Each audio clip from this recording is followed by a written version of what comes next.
धान किलारे टाळटूळ नीति की नहीं एबे चाषींकर रास्तारू आंदोलन मौसा अच्छा मौसा प्रकृत कौन घटना कहीं बसुँच बाउंशडिया सोसाइटी तरफ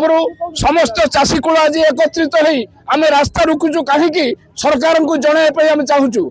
दीर्घ 3 मास धरी चाषी धान अमल कर घरे रखी बन्या एरिया हठात बन्या पानी आसी 100 क्विंटाल धान नष्ट घर पाखे वर्षा मूषा धान दाउरू चाषी केते दिन धरी एमती बसी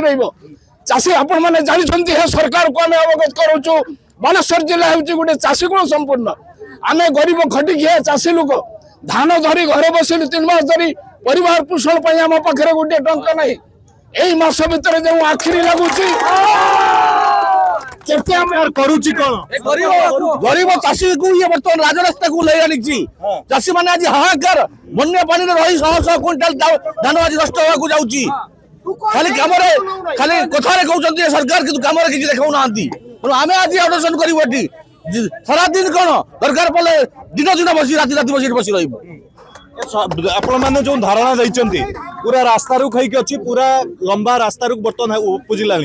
कौन प्रकृत में आपण दाबी कौन रही दाबी प्रकृत में आज्ञा देखो चाषी मान टोकन आज लेफ्ट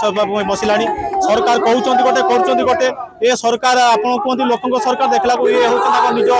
पुंजीपति मान सरकार परिणत होती प्रकृत एपर्यंत सरकार आम धान नौना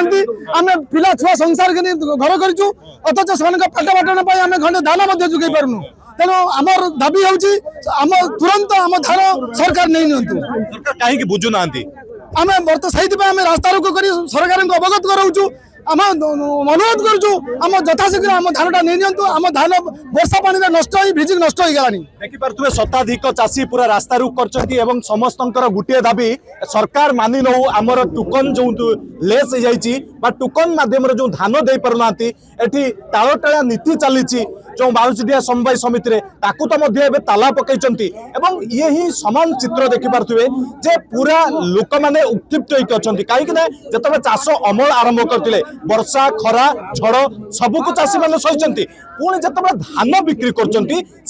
भी सहित मनमानी हो कटली छटली हो सहित पातर अंतर नीति करा तेज ये चाषी बंचब तो किभली बंचब चाषी जिते चाषटे करुच्ची धान बिकब तो किभली धान बिकब ए सरकार तांकर दाबी रही मुहरे गुटे कथा कहते किंतु काम गुटे कर।